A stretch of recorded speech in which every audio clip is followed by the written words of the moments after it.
he began to cry, "Oh, destiny maker, teacher of the universe, kindly designate my name and place." Text 9. Iti tasya vachaha padma Bhagavan paripalayan abhyadad badraya vacha marodistat karomite.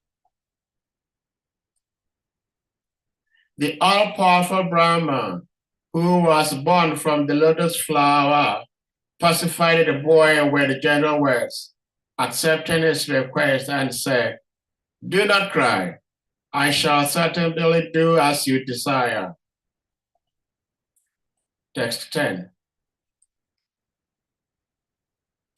Yad arodi sura shrestha sodwega eva balaka tatastvam abedasyanti namna rudra iti prajaha.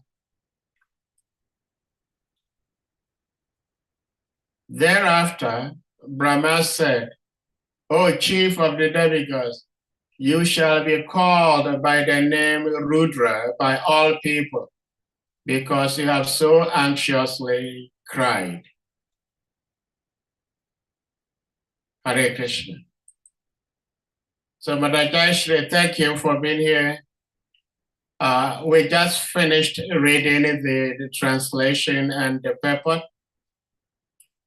If you may want me to reread, we can do that. But Hare Krishna.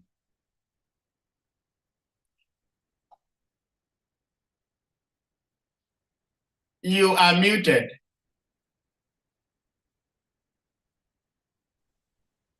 My calendar says the class is tomorrow. I wasn't even here. I just happened to look at my phone and you said class started and I thought, oh my God, is it today? Yeah, sorry.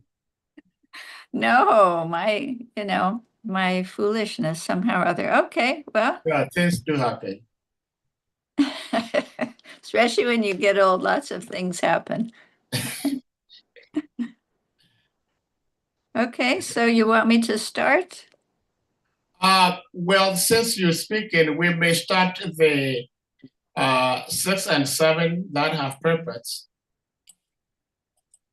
So you may keep yourself abreast with what the text and Srila Prabhupada are saying. So text 6. Let's go to text 6. Text 6 states, only on the refusal of the sons to obey the order of their father, there was much anger generated in the mind of Brahma, which he tried to control and not express. Brahma is the director in charge of the mode of passion of material nature. And then text 7 also has a little bit of purport. Yeah, so, no, I've gone through it. I know what it says. Okay. So you may take it over from here. Okay, let me get a glass of water real quick. Sure. Hare Krishna. So the word is, we're fortunate her Grace is here. My graceless.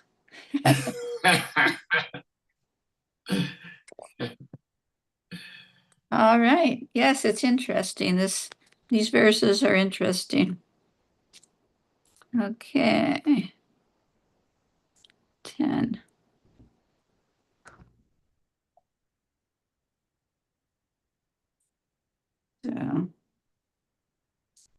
So we did 10 also, right? And there was a purport for that.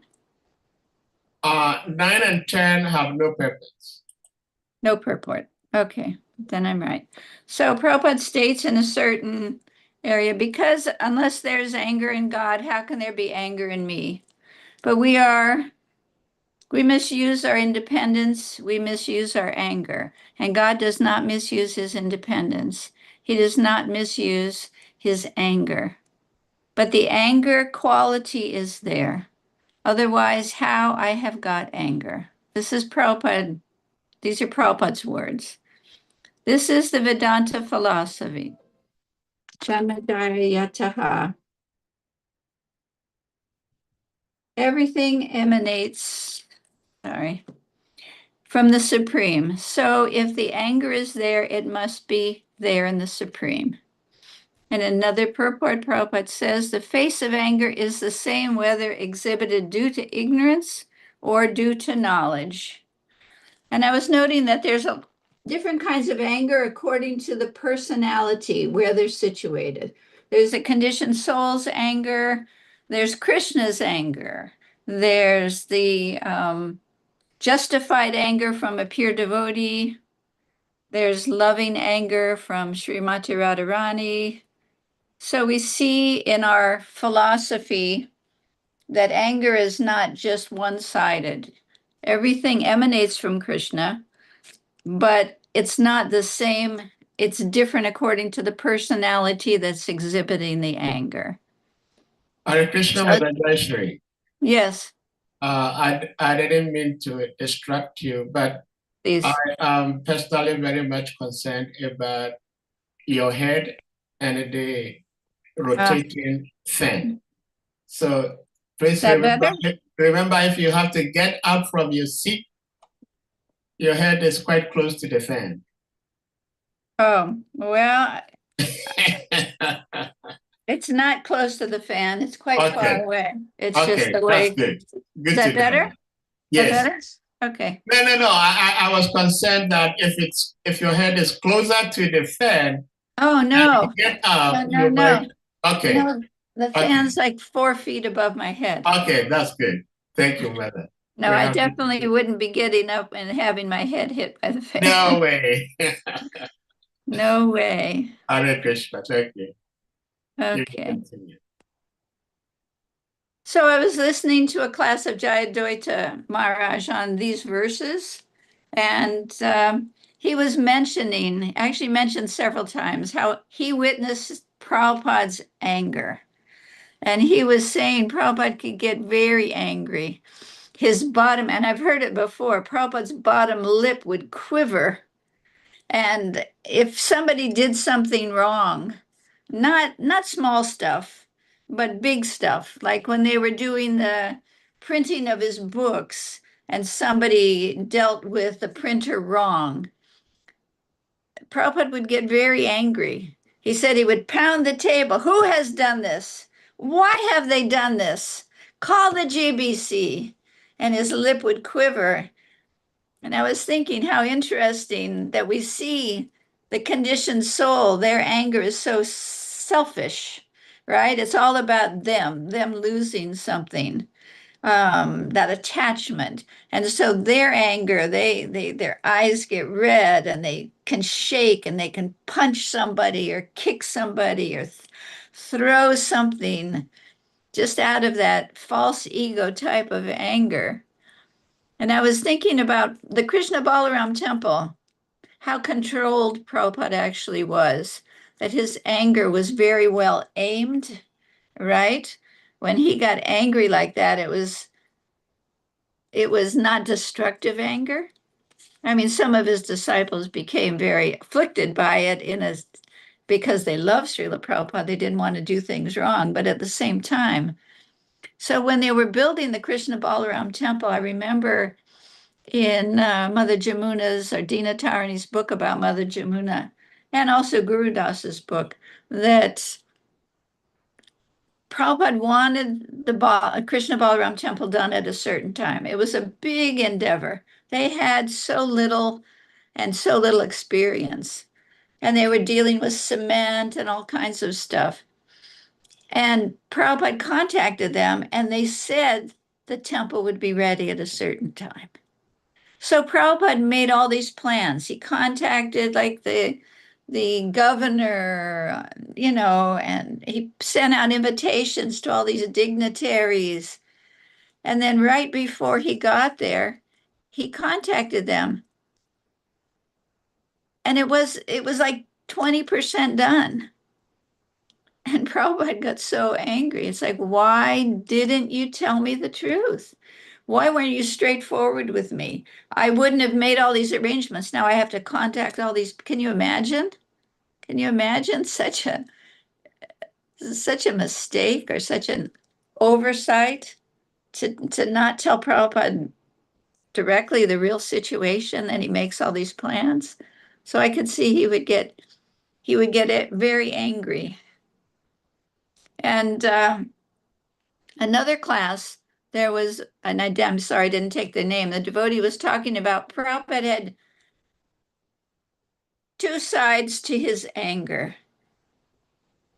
but it was like two sides of love. One was to chastise, and one was to construct, be constructive anger.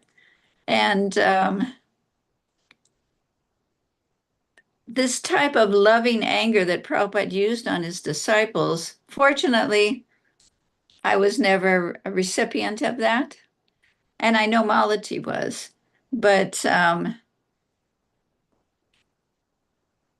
it was just out of his love to help you, right? The pure devotee, he can heavily chastise his disciples. They put themselves in that position, right? I surrender to you. Surrender means I'm yours, like a dog. A person may beat the dog, and sometimes it may be for a good reason. Maybe the dog's getting too close to the baby, or, running in the street or something. But it also, the fact that someone that probably could chastise heavily, but he was also the person that could deliver that particular soul. And his chastisement was there to help deliver that person. It wasn't motivated by false ego. Thank you for posting that picture. That really changed my mood. Picture of Bhaktitirtha Swami. That was really nice. It brought him, I know he could get angry. He was, one time when he gave a class in Mayapur, and I can't remember what year it was, I was there with Malati, and he had his cane with the lion on it. And he was roaring from the Vyasasana. He was hitting his stick. What will you say to Srila Prabhupada when you see him? He was reminding everybody that Prabhupada's a real person and that we're serving his mission. And, are we lazy? Are we not doing what he wanted? And he kept hitting his cane. What will you say to Prabhupada when you see him? Are you going to tell him, oh, Prabhupada, I didn't care? I just, I don't remember his words, but I remember his anger. And it was so glorious. It was just so glorious. And he went on for like an hour. I mean, it was not a short class, but it was very intense. It was anger and in love. So Prabhupada would push the devotees. When he was doing his marathon, his book marathon, right?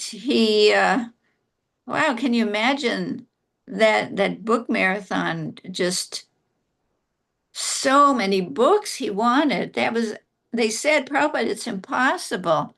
And what did he say? He said, impossible is a word in a fool's dictionary. And they did it. I was supposed to be part of that, but I would have had to leave Hawaii Temple and go to LA, and I didn't go. But they were working like 24/7. Pictures, they were several artists painting on the same picture. They weren't sleeping. It was intense. But Prabhupada, his attitude was, you're going to get it done. And it's good that he pushed, because he passed away not that long after. And would we ever have these books if he hadn't pushed? He was pushing from the beginning. So, and I was thinking Prabhupada's age, he was born in 1896, and he passed away in 1977. He was 81 years old. So when he came to America, he was 70 already. if any of you are 70, you know what that's like. It's like, okay, like any day, okay, is my heart going to stop? Maybe I'm going to get COVID and that'll be the end of me. It's like when you're young, you don't think about it so much because you feel kind of infallible, right? Okay, I've got COVID, that's okay, I'm going to be fine. But when you get old, it's like everything becomes difficult.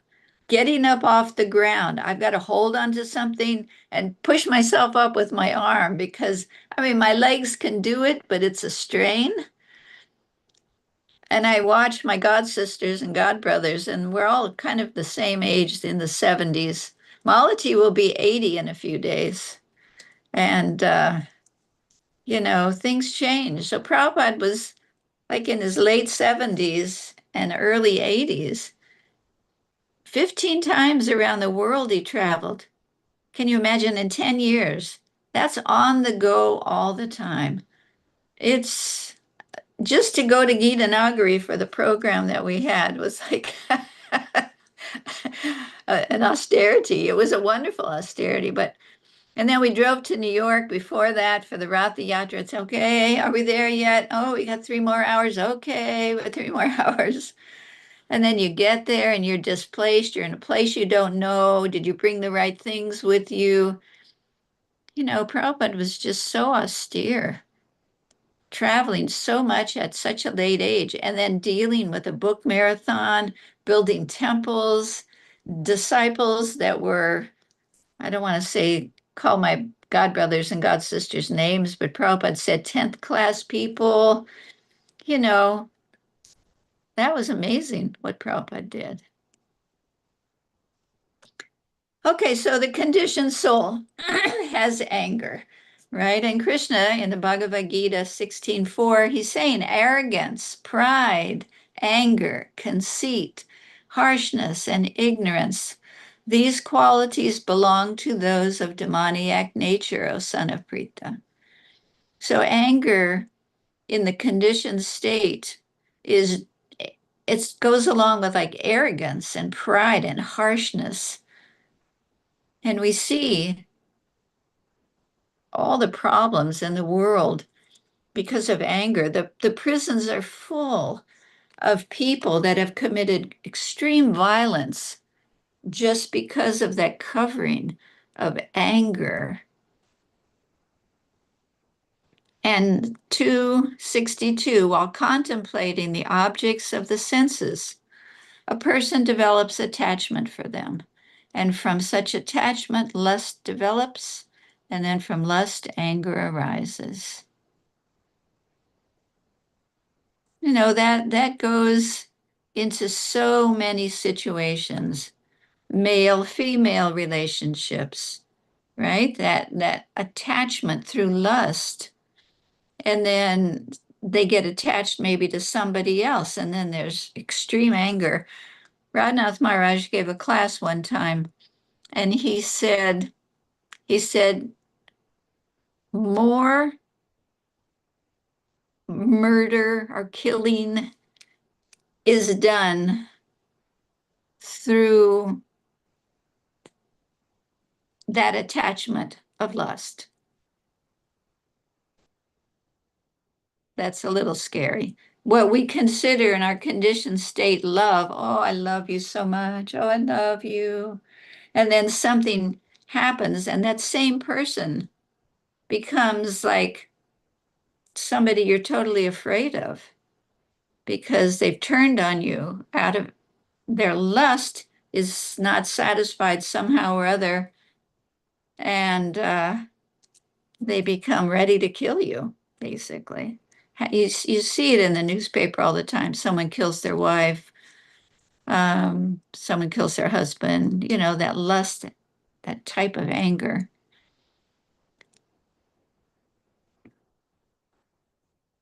And then we have on the bigger level countries, right? What are some of the countries? Israel, right? Israel's in a conflict with Palestine.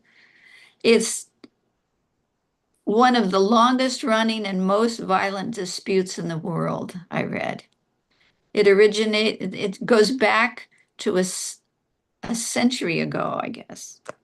I mean, that's heavy. People, generation after generation, are hating each other because of this conflict over property, possessiveness. It's like if everyone became more renounced, the whole world would be in a better situation.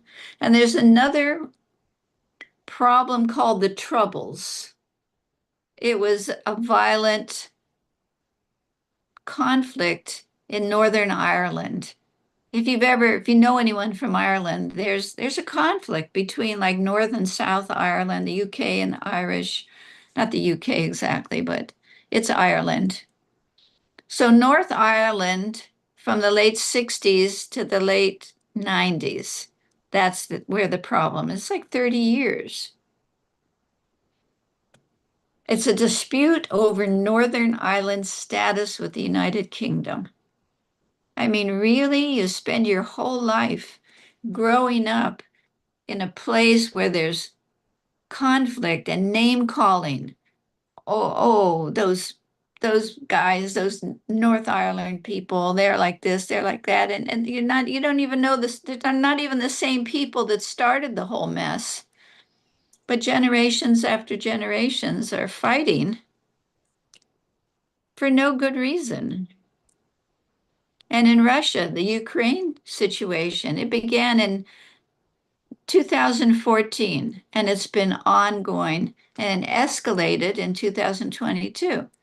Hundreds of thousands of military casualties, hundreds of thousands of military casualties, and un, unlimited, like thousands of Ukrainian soldiers, I mean, civilians.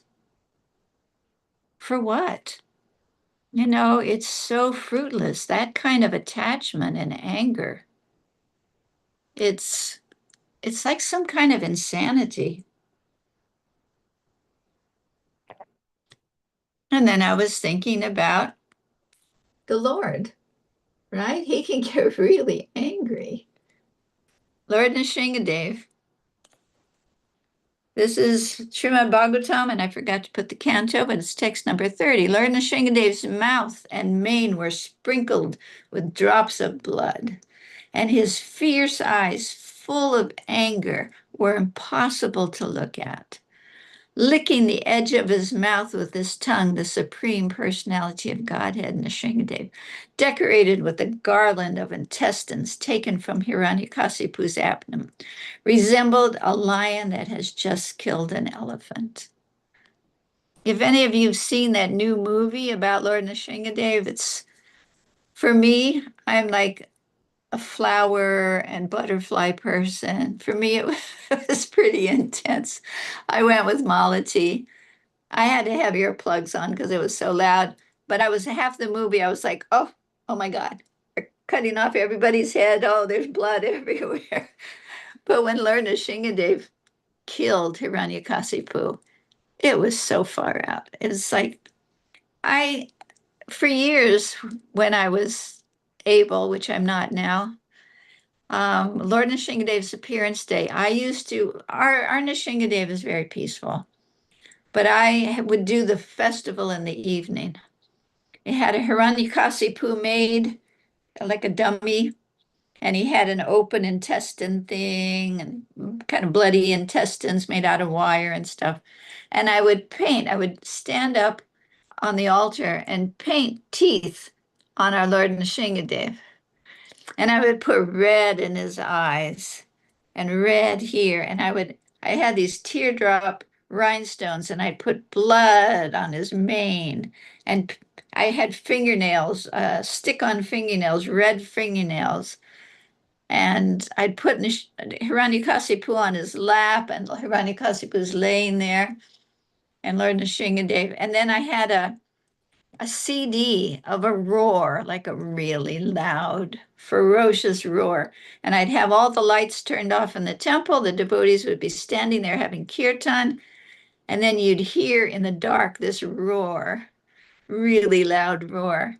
And I would burn either frankincense or I had a fog machine and I had a strobe light on Lord Nrsingadev. And his disc, he's got a disc in his hand. I had a light, spinning light behind his disc. So when the doors opened, there's Lord Nrsingadev with Hiranyakasipu on his lap. And he's like, just our mild Nrsingadev becomes this in anger personified.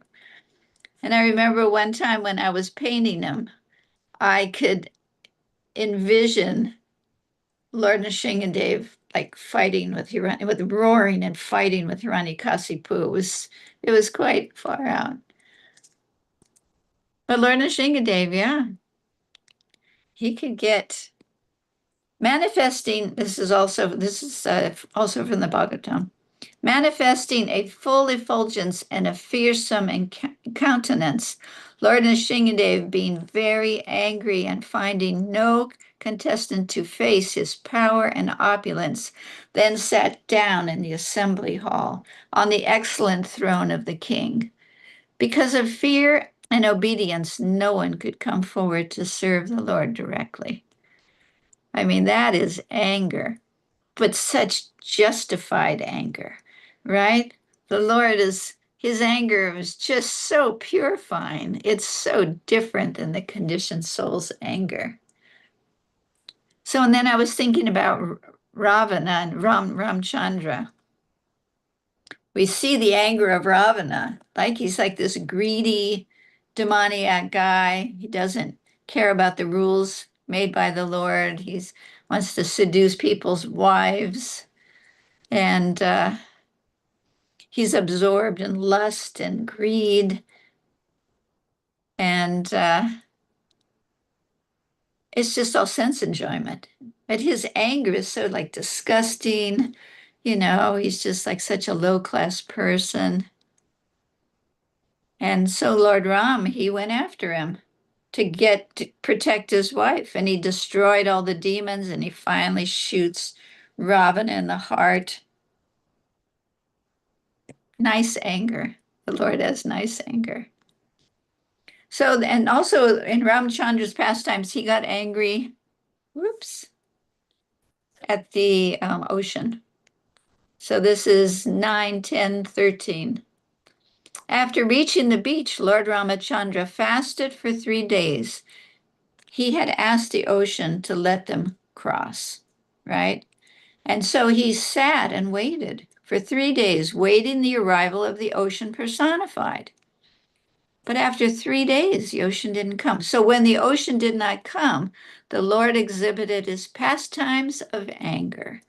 And simply by his glance over the ocean, all the living entities within it, including the crocodiles and sharks, were agitated by fear.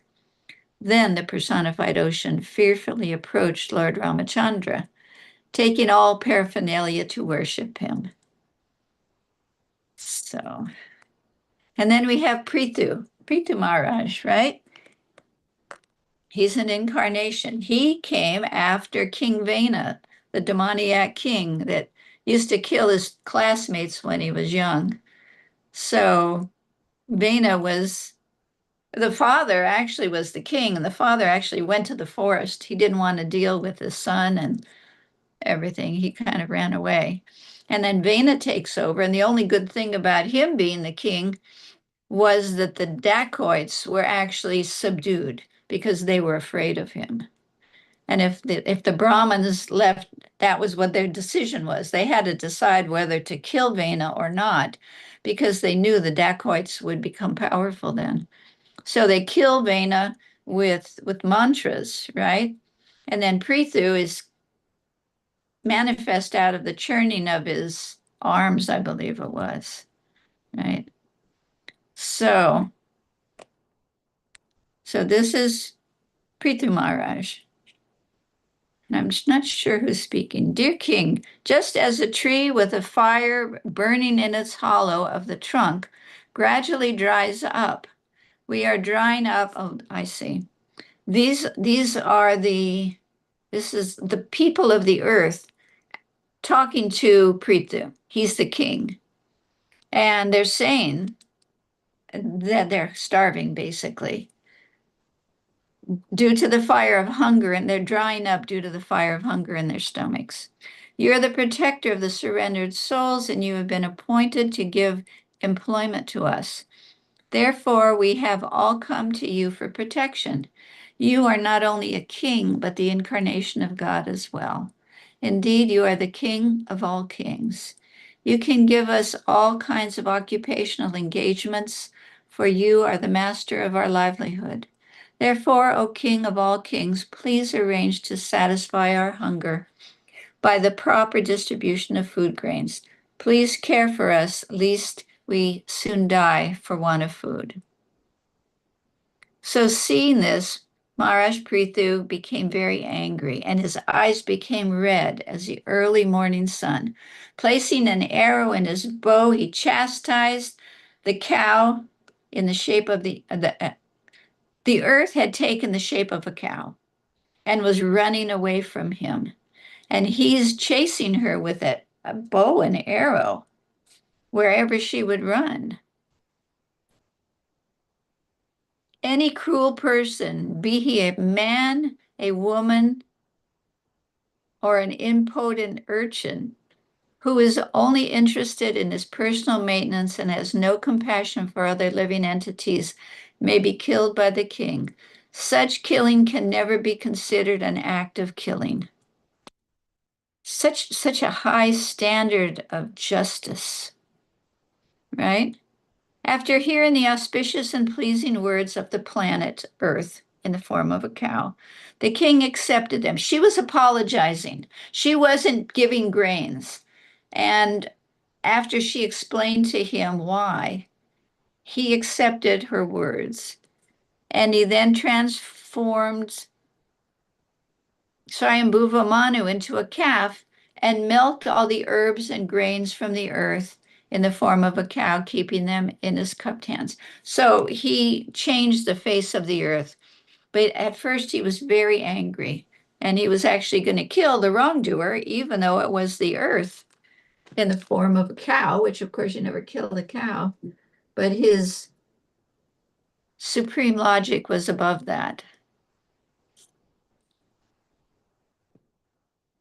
All right, so then we see Krishna's pure devotees. We heard about Srila Prabhupada, but then look at Maharaj Pariksit, right? There he is, the king, and he's doing something in the forest, and he's overwhelmed by thirst. And he goes to the hut of a sage, and the sage is in meditation, doesn't even see the king come in, and he gets angry, right? And this is the kind of anger that's Krishna's pastimes. We don't know why it happened with such a pure person, but it did, and it started a whole revolution of knowledge, right? So he's there. He puts the snake around the sage and he leaves.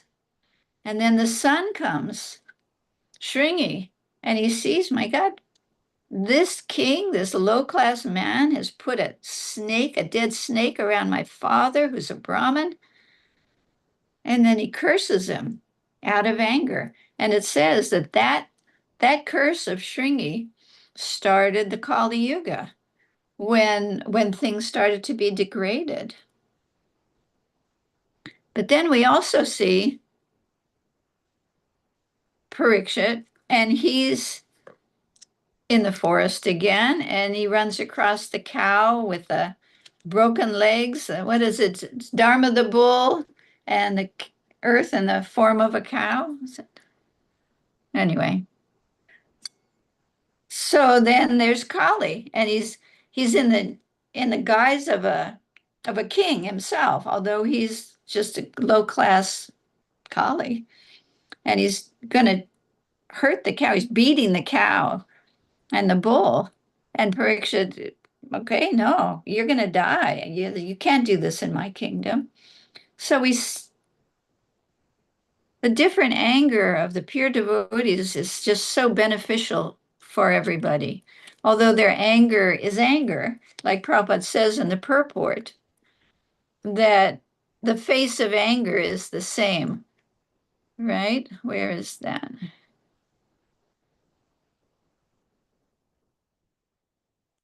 The face of anger is the same, whether exhibited due to ignorance or to knowledge. So Pariksha is going to kill Kali, and then Kali surrenders, right? He surrenders. And Pariksha says, okay, you can live, but you can only live in certain places. But that anger of Pariksha changed the course of time, right? These are big, well-situated living entities making all these pastimes happen one after another. And then I was thinking about, so Sunday is Radhastami, right? Radhastami is always a very auspicious time. Here we do a program. I'll show you.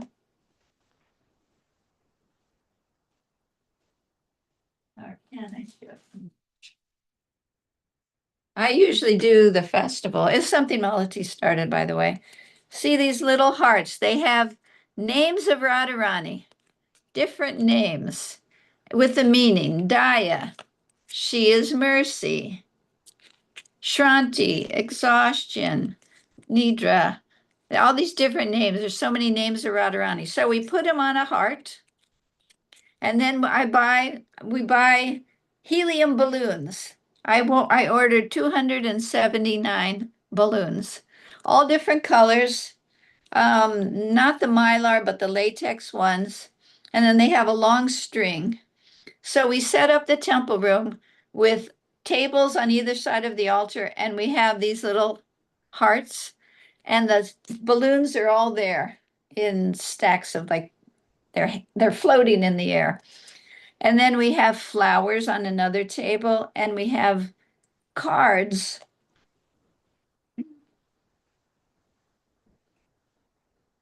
I got all these different cards, all these different colors. And you open it up and you write a vrata. A vrata is like a prayer or a wish, and then it's to Radharani. And so people, there'll be 300 people in the temple room, right? Because it's Labor Day weekend.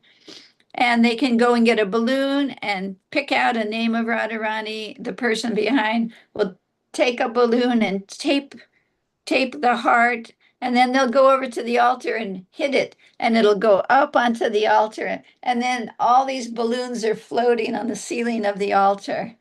And then people will have flowers to offer in the table. They'll go up and they'll offer the flowers and throw it into a basket.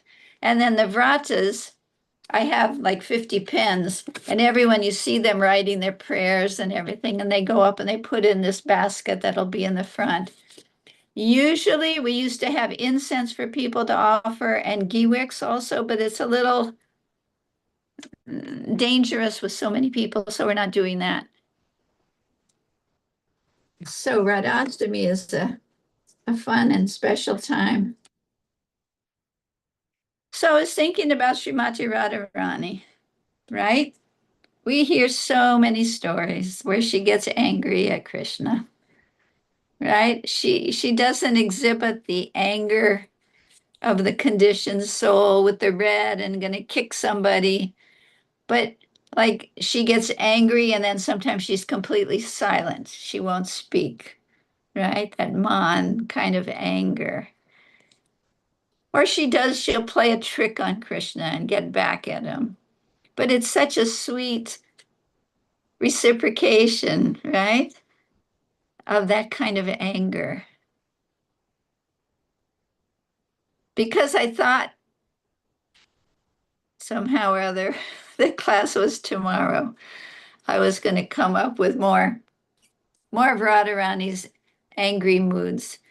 Because you see throughout different places, not as much in Prabhupada's books, but the different pastimes that we read about, different kinds of anger of Radharani, how Krishna could leave.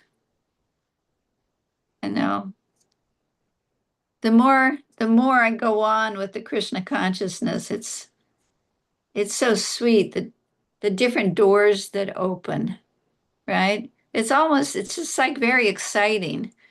When you come, it's exciting. It's like, wow, God's a real person. Wow, he's blue. Isn't that cool? And he dances with a flute. And he likes cows. I like cows. It's like you start to open this, your world gets bigger and more beautiful. And then as you go on, you think, wow, this is so cool. Good. Is there more? And then these other doors open and there's more and more. And it's just such a wonderful lifestyle and such a wonderful opportunity.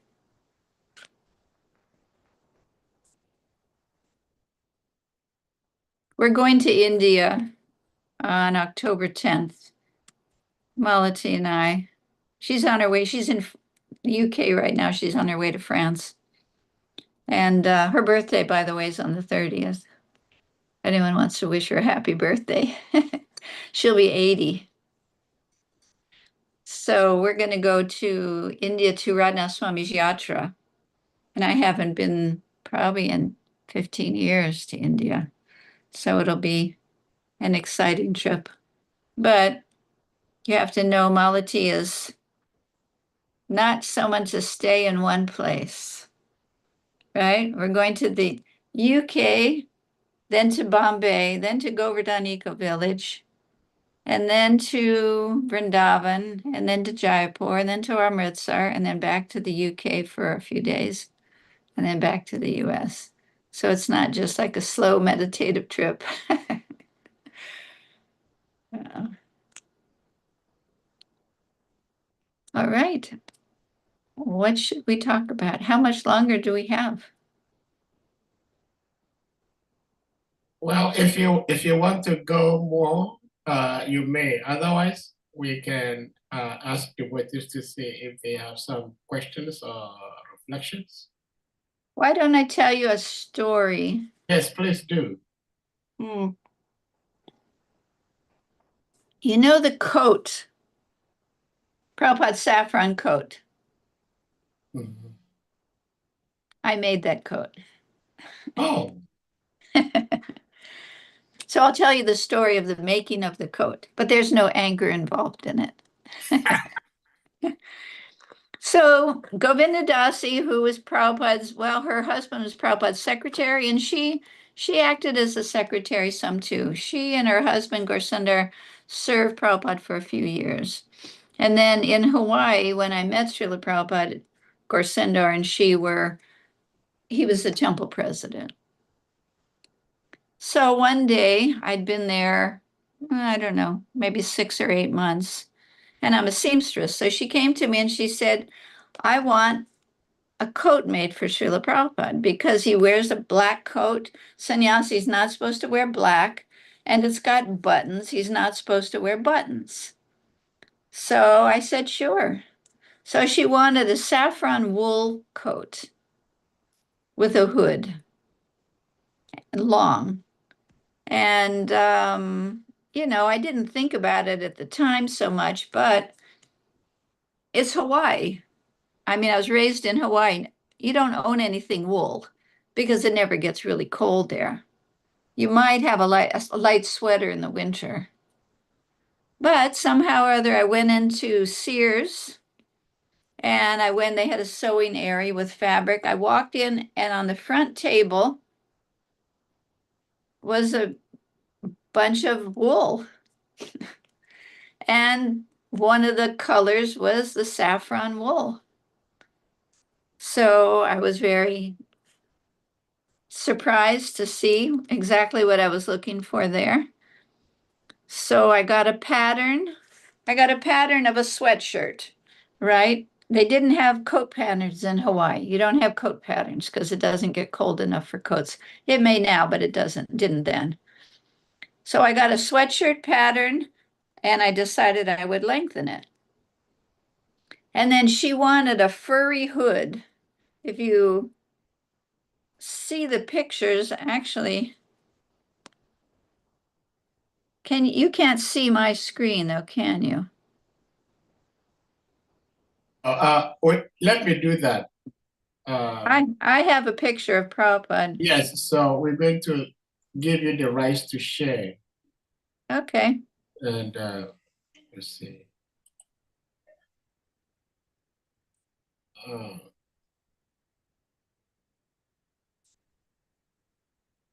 let me do this.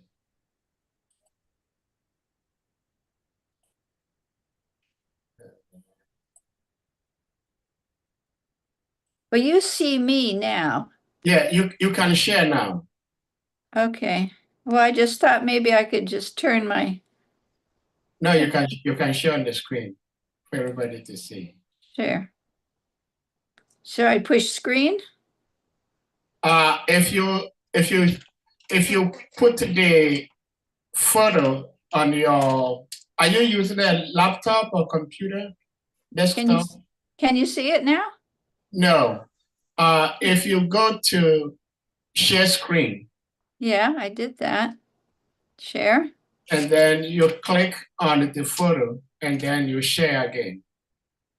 Oh, okay, that's easy. Yeah.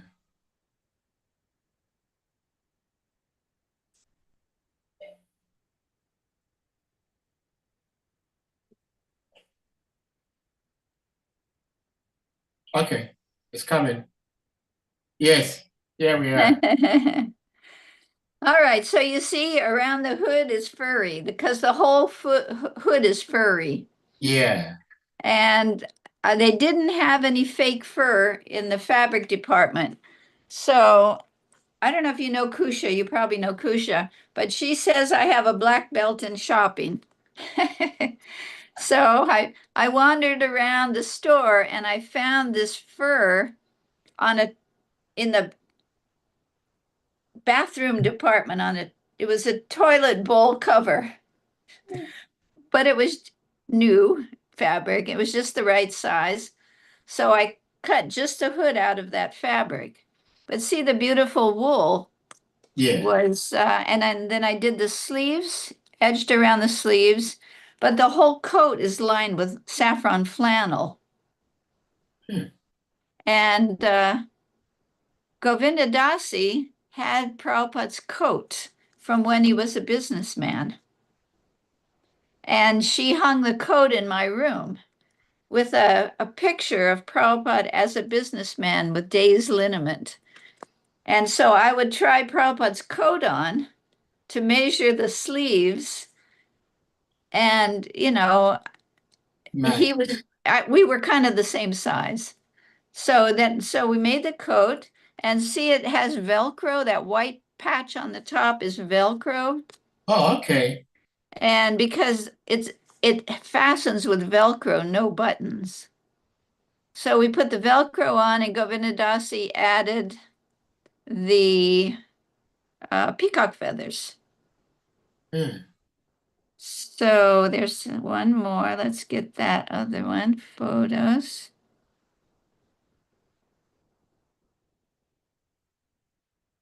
So he wore the coat a lot. He wore it.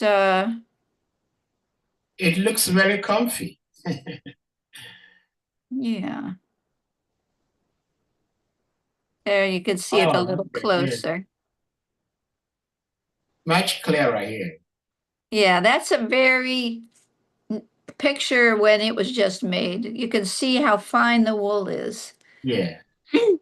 Now, there's another thing that was made at the same time, and I will show you that in 1 minute.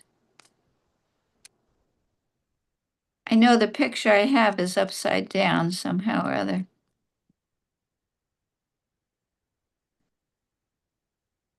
So she also said Srila Prabhupada translated every morning. And I'm going to show you Prabhupada's coat now. His coat is in very bad condition. It's in LA and it's going to go to the museum in Mayapur, but it's not in good condition. It's at Swavasa's house, and I went over there to look at it, but it's in really bad condition. That's it. Now it's got all these little watermarks or salt spray or something. Oh. That's Tadit, Swavasa's wife, but it's gotten quite old. But Govindadasi said that Prabhupada translated in the morning, right? He would sit, we all know that. He would sit at his desk and he would translate, and he would cover himself with his chadar. But she said his chadar was always falling off. He'd have to cover his head and then cover his leg and then fix it over his head again. So she asked me to make a cape for him. I have a picture of it, but it's upside down, and I don't know how to turn it around. Adjust it in the location. Yeah. Anyway, I'm going to put it out, but I don't know how to turn it. You'll have to stand on your head. If you open the photo with like a photo viewer, then you can rotate. But I don't see the rotate thing on it for some reason. I was Well, looking. we can still see it anyway. Okay, so she asked me to make a cape. You know the story of Little Red Riding Hood?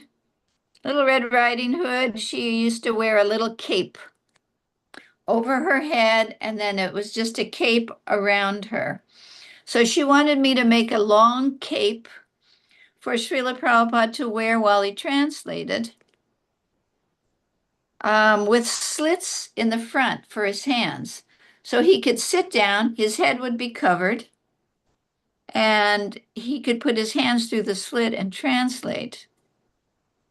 So I made a cape at the same time, and it was out of flannel.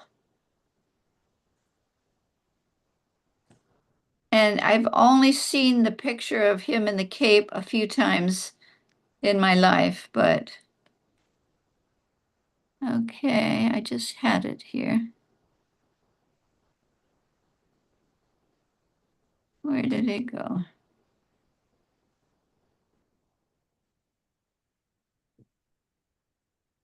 Oh, it disappeared. I wonder what I did to it. Yeah, it's not there anymore for some reason. Oh, well. No, it's right here, though.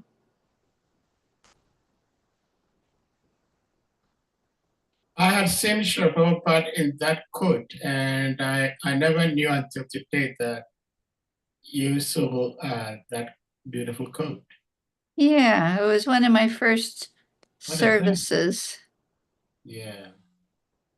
But he wrote to Govindadasi.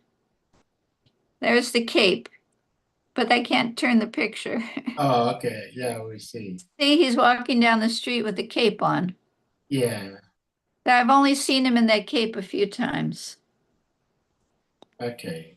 So she wrote to him when she sent him the cape and the coat, and he wrote back and he said, "Thank you very much. It makes me so warm. It is like being on the lap of my mother." Oh, see. He always treated her like his daughter. She had a very nice relationship with them. Yeah. Beautiful.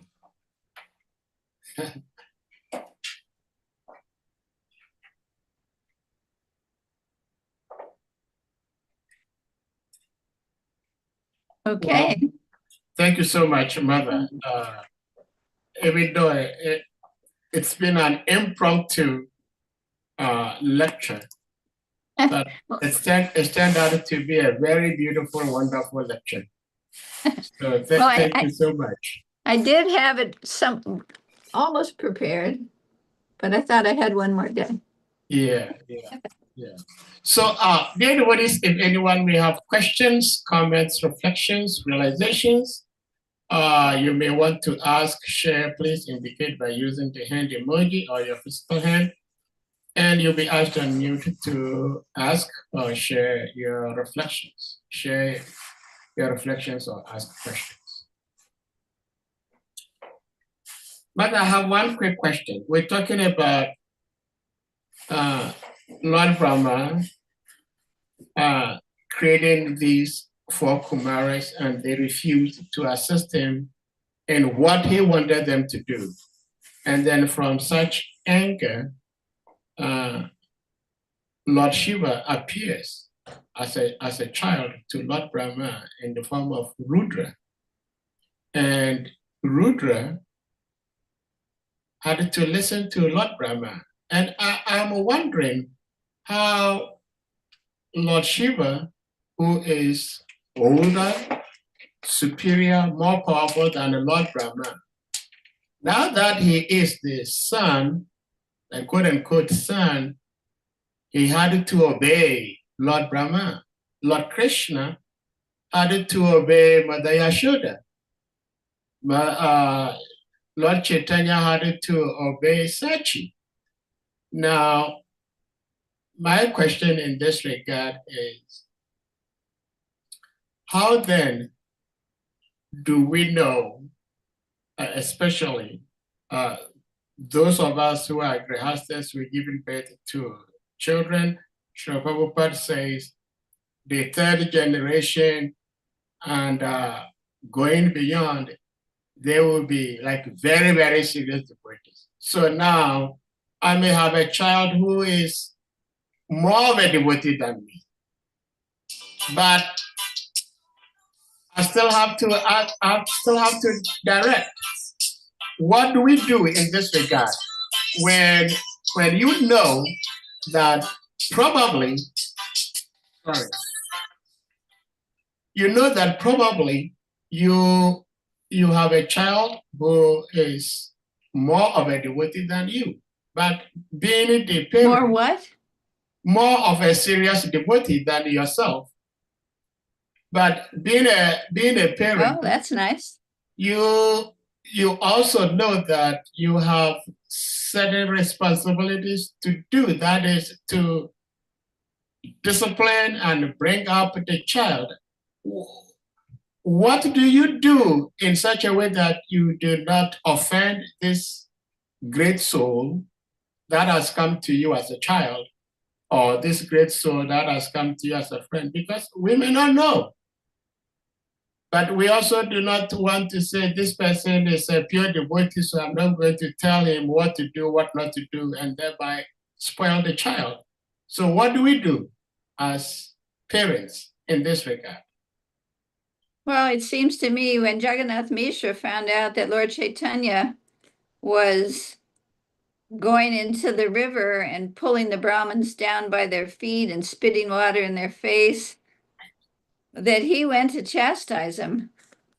And he was told, well, this is, the Supreme Lord, and I don't care. He's my son, and it's my duty to chastise him. So he went there. Of course, Lord Chaitanya was so smart. He rubbed dirt all over him and said, "Oh, it wasn't me. I haven't been to the river yet or to the lake yet. I just coming from school."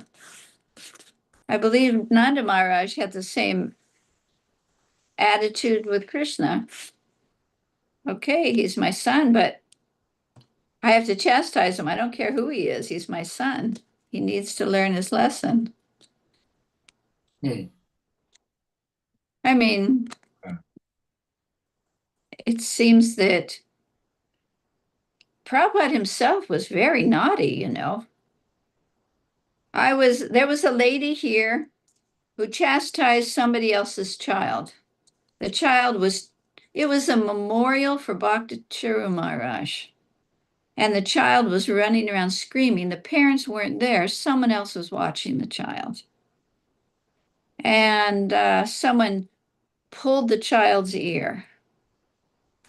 And there was so much problems that that person got into from parents and, and so I looked up pulling the child's ear in the Bhagavatam, and Prabhupada was telling the story how when he was in school, his teacher pulled his ear and he got so angry, he took a kerosene lantern and threw it and started a fire. I don't know how old he was, but he was very angry. He was naughty. Remember when it was time for him to go to school, he refused to go and he would throw a fit.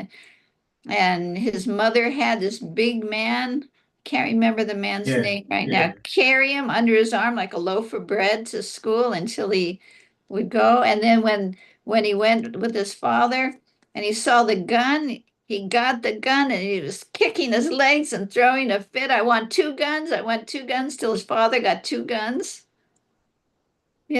I mean that doesn't necessarily mean the child is bad, but the father let him have his way, right? Hmm. His father was very mild with Prabhupada, Yeah. right? Wow. Well, thank you so much for sharing these pastimes to answer my question. Uh, so, as I'm understanding, uh, no matter who our children may be, we still have the parental responsibilities.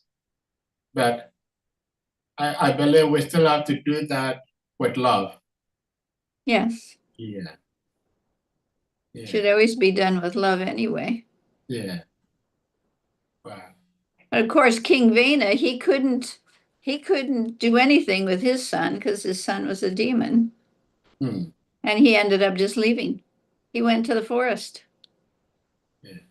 He'd had enough of that kid.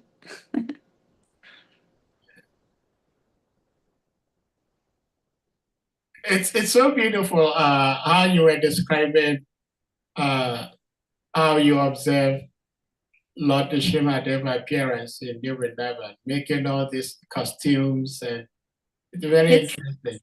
it's very fun. The devotees love it. We do it every year. I Yeah, haven't been yeah, doing it because I'm not here then. When I got sick, I started going to LA to be with my son. But yeah, yeah, yeah, he's a big Hiranyakasipu. You can do it in a small temple with a small deity. But it's fun. The roar, it gets everyone so excited, and then you see the deity is angry, and you just clean his teeth off after take take the red out of his eyes. yeah. Mitra Vida Devi, please you be on mute. Hare Krishna, Mitra. Hi, Krishna. Thank you so much for being here, Mata. It's so wonderful to see you. Always, always, always. I just Hare wanted to Krishna. appreciate your reflections on the pastimes with the pure beings of our practice and how they did what they did, why they did what they did, and when they did what they did. My reflection, I do apologize for being late. I was at work. But my reflection is as being, a parent, I was very, very happy to hear that emphatic statement about love. It has to be done with love, absolutely with love, leading with love, middle part love, end part love, a love sandwich, right? Because we are not those pure souls in Bhagavatam. We should not try to mimic because we don't have that connection with Krishna on that level. And I see, I've heard of more than one instance, I'll just say, not as a judgment, that we in our imperfect state and trying to serve and trying to imbibe this bhakti mood mimic something that we hear as though it's what we should do. When I just wanted to again just thank you for that love chapter, which is what our Guru Maharaj Bhakti Swami reflected and expressed and emphasized. Whatever we're doing, if we're not doing with love, then how can we be doing boxing? If we're chastising someone, if it's not with love, but it really has to be thought about. Is this really with love, or am I just angry and I'm saying, you know, I have this position as father, as mother, as husband, wife, whatever. I'm loving you in this way because that's what's said in the material world a lot. I'm giving hard love, or, you know, like just hard love. You know, tough love. I'm sorry, the phrase is Tough tough love. love. Mm, It's an oxymoron. It doesn't exist. If it's tough, how can it be loving? You know what I mean? So there are these times when we mix, we intermingle because we're imperfect. Our moods, our sentiments, our traumas, our expression with this position, power, position, chastisement without love or without having it overridingly be love is just abuse. So, it, you know, it can be easy and sometimes it can be very hard. But parenting as a service to Krishna, to these deities that are given to us, is very special. And I have an opportunity a lot of times to share with mothers. The men don't really listen to me, and that's okay. But just that reminder of love is very, very special. Thank you, Mom. I appreciate it. Hare Krishna. Thank you. thank you. Yeah. I mean, I think there is such a thing as tough love. When someone is doing something, say someone's into drugs or alcohol, you know, you have to not facilitate them. You have to not, what is the word? There's a Enable. enable, yes, that's the word. There's a line there. You have to be careful. Whereas the natural tendency, say it's the child or the husband, you can't just be, you can't be doing in a way that you would if that wasn't the case, if it was something else. You know, you can't give them the money that they're asking for because you know what's going to happen to them. Where in another case, if they needed it for something and they were in a different position, you would give it to them. But I guess the attitude has to be that they know that it's out of love that you're not doing it. Give me 1 second. All right. Thank you. Interesting. Someone's at my door. And she's someone who just had a baby, so she can hardly walk. So Oh, I want to give this to her. I'm doing a class, otherwise I we will wish a speedy recuperation. talk to you later. Yeah, And we thank her for bringing a wonderful soul into the Krishna consciousness channel. Yeah. So Mata, my reflection is more on the confusion of tough and love mixing together with our expression. I guess that's what I'm saying. right. Not right. that tough situations require love, and in that love, we have to have some discipline and reflection on what the outcome will be regarding, you know, drugs or behaviors that are dangerous, etc. Right, But that a lot of times this understanding of love and toughness ends up being abuse. And so again, my reflection is more on emphasizing more love and whatever needs to be done for the safety and well-being of the people we're interacting with. Yeah. Right. It still can be done with love. It still can be done with a loving attitude and not an angry, mean attitude that, oh, this is tough love, so I'm going to be mean to you. Exactly. Right. Which oftentimes takes people into a deeper level of distress, trauma, and regressive behavior. So yeah. Right. Definitely. You're right. Hare Krishna. Thank you. Mother, you said something which I had never heard before, and I would want you to threw a little bit more light on it. Of course, it was a very beautiful thing because that is what led you to having this amazing service of saying Srila Prabhupada this wool coat. Now, you were saying that Mother Govinda David Darcy was saying that the coat Srila Prabhupada was wearing, one, it was black. A sannyasi should not be wearing black coat. And then two, it was also with buttons. There shouldn't Right. be buttons. And Right. I'm wondering, is that the case that the sannyasis clothing should not be buttoned? It should be like a zipper or like a Velcro. Is that what it is? I wouldn't worry about that. You know, this was said in like 1969. So our knowledge about things was very limited. And so was Govinda Dasi's, even though she had been with Prabhupada for such a long time, you know, a few years, knowledge was very limited. Somewhere she heard that, somewhere. So she told me that. And so we put Velcro on it. Okay, okay, okay. I wouldn't say that because Prabhupada always wore buttons. All of his shirts had buttons. Yeah. Thank you for the clarification. So some of us wouldn't begin to think that, okay, sannyasis. Someone else is at my door, sorry. Okay, okay, I'm giving a Zoom class. very nice. Devotees, if anyone has something else to ask, otherwise we'll call it a day. It seems, as we can see, Mother is quite busy.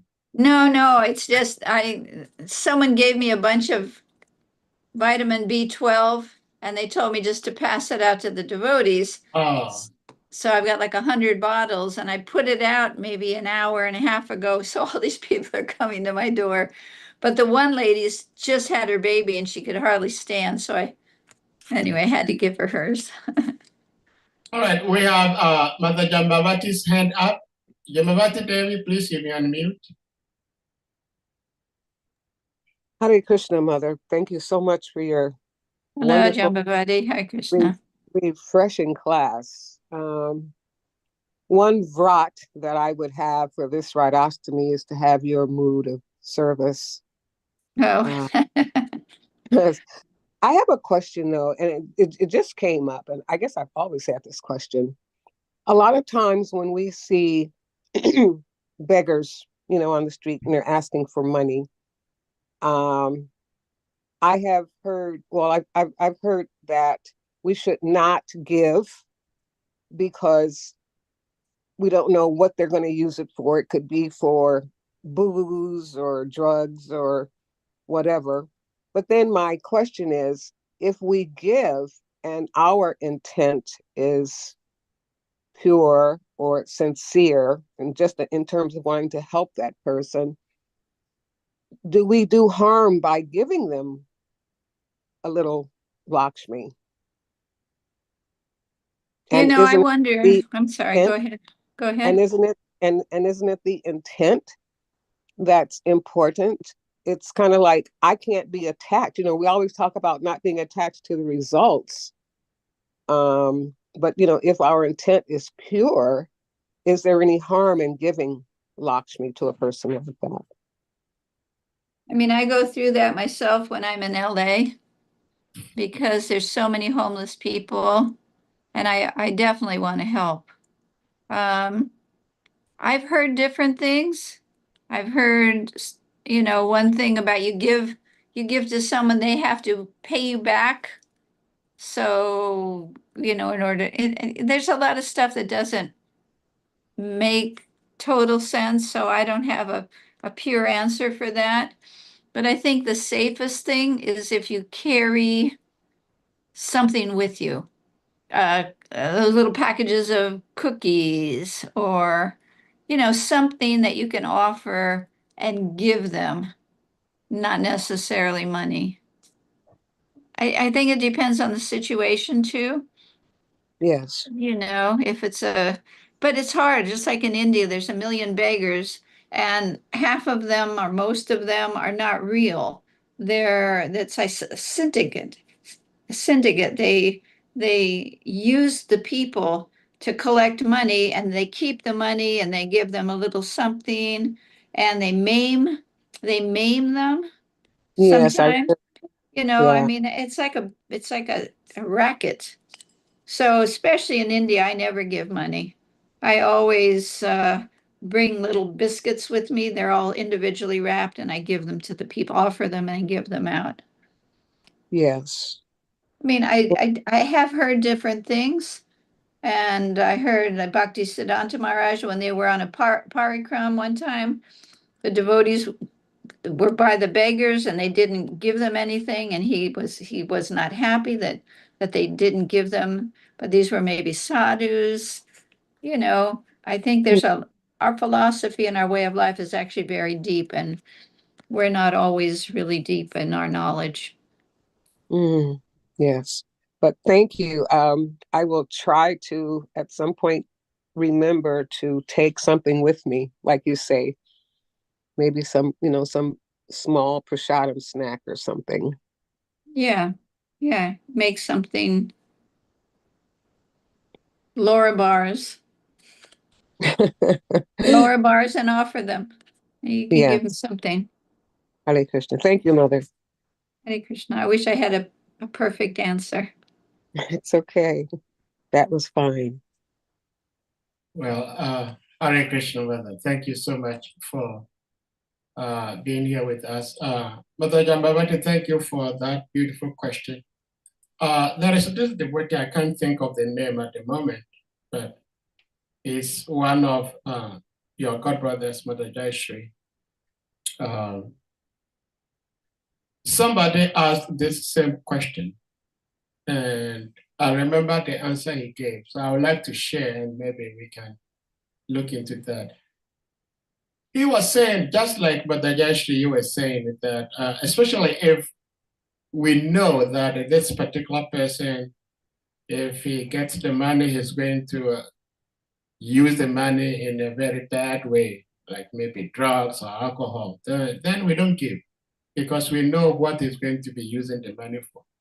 But if we didn't know and we felt the need to give the money because of the situation, for example, somebody may ask for money, not necessarily because he's hungry, because sometimes you see people with these small placards, I need this money to transport myself from point A to point B.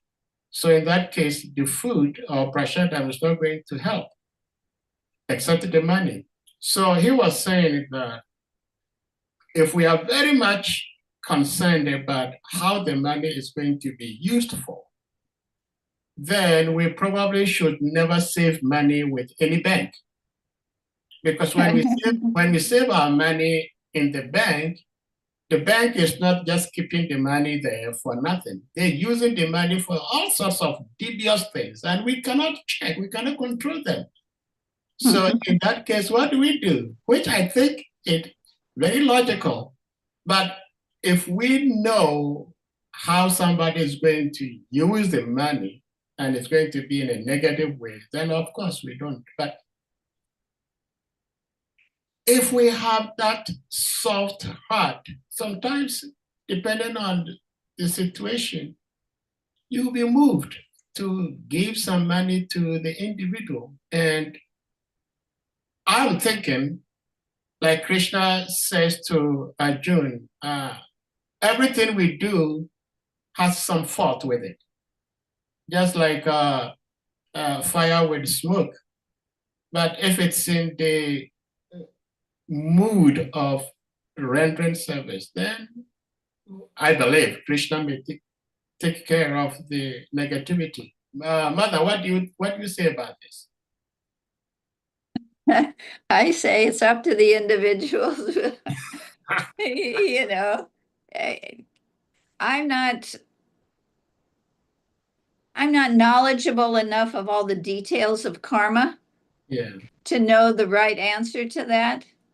But I do know that even if the person needs money for transportation, if he eats a piece of prasadam while he's getting the money from somebody else, at least he'll be benefited.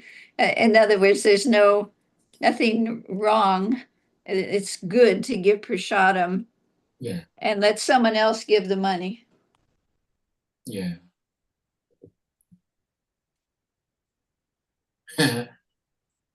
Well, see, if we move away from burgers on the street, and then we move to our own families, because some of us are devotees today, and some of our families, or most of our families, are not devotees.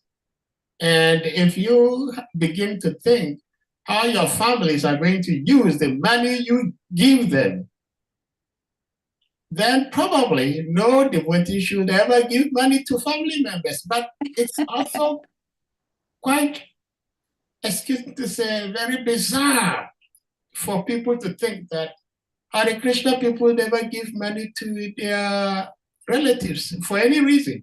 And I don't think that would be a very good representation of what Hare Krishna is all about. So again, like you said, it depends on the individuals. But to me, I think, this is my crazy mind telling me, I think that if I'm doing it out of love, out of consent, that, okay, this is what you told me, this is what this person told me, he needed this money for this, and as such, I'm giving the money to him or her for that purpose. Whatever he or she used the money for after that, that I cannot control. So, I don't know. You know, the laws of nature are real. Fire is always hot. Snow is always cold. Nature has laws. And just because we don't know all of them, leaves us in ignorance. And if you see in Prabhupada's life, Prabhupada, we know, was a pure devotee, but he did leave his family when he was 55, and he did take sannyas, and he did not really deal with his family again. His grandchildren, he didn't give them Christmas presents or Janmashtami presents. He took sannyas, and that poem that he wrote when he was in Vrindavan, the loving mother, I can't remember the exact words, but the loving mother, the father, where are they now? Now they're just a list of names. And he says in that poem, that as soon as I had no money, then nobody wants anything, none of my family wants anything to do with me. Where are they now? You know, he's speaking from a place of renunciation, of being just the servant of Krishna. Bus, that's it. Not the grandfather, the father, the husband, all these. I mean, we know they are not real designations of the soul. He's speaking from the platform of a soul who's serving Krishna only.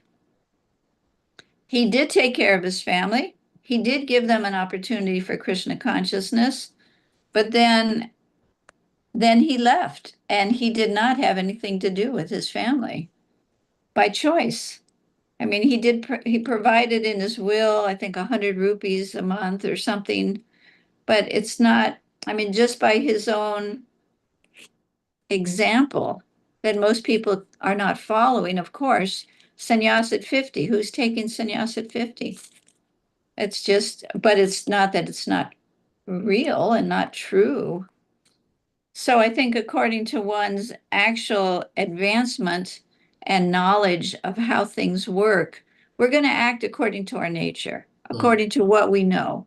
Yeah. And most people of our category are still living, myself included, close with family, observing birthdays, Christmas, you know, not spending half of our money to push on Krishna consciousness, not being totally renounced, but it is the ultimate situation. I mean, we see it in Prabhupada's own life. Bhaktivinoda Thakur also, I don't know at the end, but I don't know what his relationship was with his family at the end, except Bhaktisiddhanta Maharaj. But I doubt if he was sitting at home playing checkers with the grandkids. Even in his life, if you hear the story of his day, how he started, at what time, how I looked at that schedule, his daily schedule, and I thought, well, when does he ever spend time with his family? I don't think he spent a lot of time with his family. Not that he wasn't there, he was there. But, different great personalities do things in a different way than what we consider to be normal or right. But no one could say that either Prabhupada or Bhaktivinoda Thakur were not right. They were acting for a higher good on a different platform of the world being their family and dealing with all the living entities, not just a few in kind of a mundane way. But it's according to, I went to see a god sister the other day who had gone away from our movement, not that she wasn't following at home, but was not within ISKCON per se, like at the temple every day kind of thing. And, she just said, that's where I'm at, where we're at. And we can justify it, but the fire is hot and the ice is cold. And the reality of what's the ultimate highest right is there. We may not be there yet, but still, we don't want to change the way we think things are supposed to be. Like, oh no, I'm really supposed to be a good person and just stay at home the rest of my life and play checkers with the grandkids. That's Krishna consciousness. Well, no, that's not what we hear. And Prabhupada states throughout the Bhagavatam, the hardest thing is for the living entity to let go of family life. It's hard, so most of us don't do it. But that doesn't mean it's not the ultimate way to serve Krishna, that our whole heart, our day, everything is for Krishna's pleasure, not Krishna's pleasure in a roundabout way through this person and that person. I gave my grandson a lollipop that I offered to Krishna, so that makes it Krishna conscious. Serving Krishna directly is what Prabhupada was doing. And that meant he renounced everything. Well, thank you so much, Martha. I had a question to the answer you were giving, but I guess I don't have an answer, except that I have to just give a remark because you kind of answered the question I had, that the ultimate is what Srila Prabhupada did. And I was thinking, and I'm still thinking, that Srila Prabhupada, using Srila Prabhupada as the gold standard and the vivid example to our devotional service. Srila Prabhupada was a pure devotee from birth. Therefore, whatever he was doing was also pure, even before he took sannyas. So while he was grihasta, taking care of the family, that is still devotional service. But when he took sannyasi, he had to follow the rules and the principles of that ashram. And sannyasis are, excuse me to say, socially dead beings. So he didn't have to do the same things he used to do when he was in the quote-unquote grihasta ashram. So I am thinking that now that I'm not in the sannyas ashram, it may not be appropriate for me to do exactly what the lifestyle Srila Prabhupada was living when he was a sannyasi. but I should aim at getting there because that is the ultimate. That is my understanding. Right. We don't want to forget that. I mean, what would have happened if Prabhupada would have said, well, my spiritual master said to go to America, but that was a long time ago. I'll just stay with my family and play with my grandkids and tell them about Krishna. Okay, that's fine. Nothing wrong with that. It's not bad. But he changed his life and then he took sannyas. He left the family. He had a mission, and that was his life. That mission became his life. And to do that, he took sannyas, and then he followed the rules of a sannyas, but he didn't have to take sannyas. He took sannyas because he wanted to follow that standard of life and make that advancement where the world is his family, not just those born with the same bodily fluids as us or DNA or whatever. That's a higher level of consciousness, right? It's not bodily consciousness, it's Krishna consciousness. But most of us, as I say, myself included, are not on that platform. We're not going to leave our family and go traveling and take sannyas, or not even take sannyas, just go traveling and become a renunciate to spread the mission of Krishna consciousness. We'll do it in addition to all of the other stuff we're doing. It's a rare person that takes sannyas in this age from a family life. Yeah. But that's where we're at. I mean, that's just the times. Yeah. Thank you so much, Mother. It's so blissful, but I'm a little disturbed knowing that we may not have your association, we may not have Mother Malati's association next month, September, but we'll check to see. We will be around in September. We leave October 10th and come back November 11th. October. Okay. Yeah, October. All right. Okay. So we may have your association in September then. Hey, dear devotees, Mother, thank you. Would you want to give like a very like a wrap-up remark before we bring this to a close?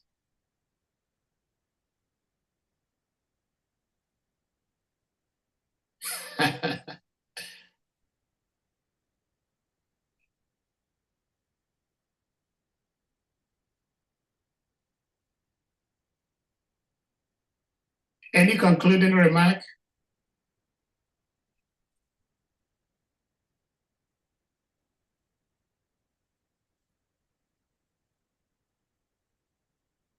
Well, okay. I don't hear anything. Oh, you don't hear? No, I don't hear anything. Okay, can you hear me now? I can hear you, but I don't hear anybody else. Okay. No, what I was saying was that if you have any concluding remark. Oh, if I have any I thought you were talking to them. Oh, okay. Oh, okay. Yeah, no, I don't. Thank you very much for having me. My apologies for being late. No, not at all, Mother. No. Okay, so dear devotees, we're going to humbly request you all to kindly unmute yourselves, and we all, with a very cheerful heart, chant Hare Krishna Maha Mantra to express our deepest appreciation to our beloved auntie for being here and sharing her love and wisdom with us all today. Jai. Yes. Hare Krishna, Hare Krishna, Krishna Krishna, Hare Hare, Hare Rama, Rama Rama, Hare Hare. Vancha kalpatarabhyascha, kripasindhyavacha, patitanam pavanebhyo, Vaishnavebhyo namo namaha. Anantakoti Vaishnava Vrinda ki jai. All glories to the praise, Mother Jayasri Devi ki jai. All glories to Jagat Guru Param Guru A.C. Bhaktivedanta Swami Srila Prabhupada ki jai. All glories to the assembled Vaishnavi devotees ki jai. Hare Krishna.